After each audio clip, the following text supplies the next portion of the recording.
Hi, I'm Vera Davy.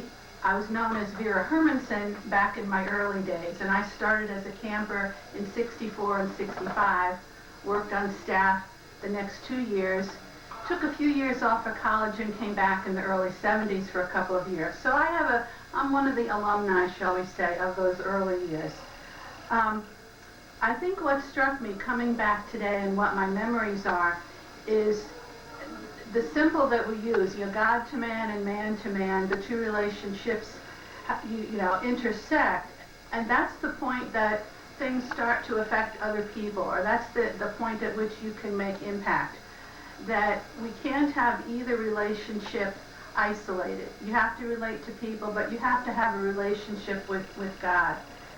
The other thing I found being out in the nature, and I'm a city girl from the Bronx, so this was a bit of culture shock, but it made me realize that God doesn't live in a structure. God is available whenever you want him to be and wherever you happen to be.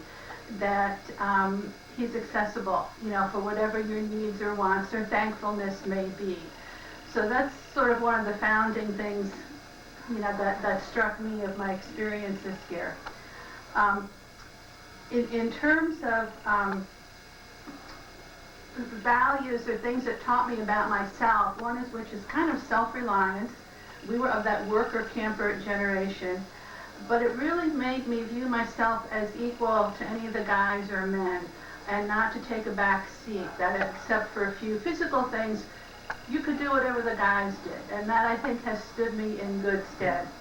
I've still loved canoeing. I have a kayak of my own now, because canoeing is hard to do with just one person, so it certainly reinforced my love of nature and outdoors and things like that. One regret I have is that in those days, so few of us had cameras, and so there's so very few pictures from those early days of what our experiences were, and that's kind of regretful. Now, everything is documented, sometimes more than we wish, but looking back, that's kind of a regret.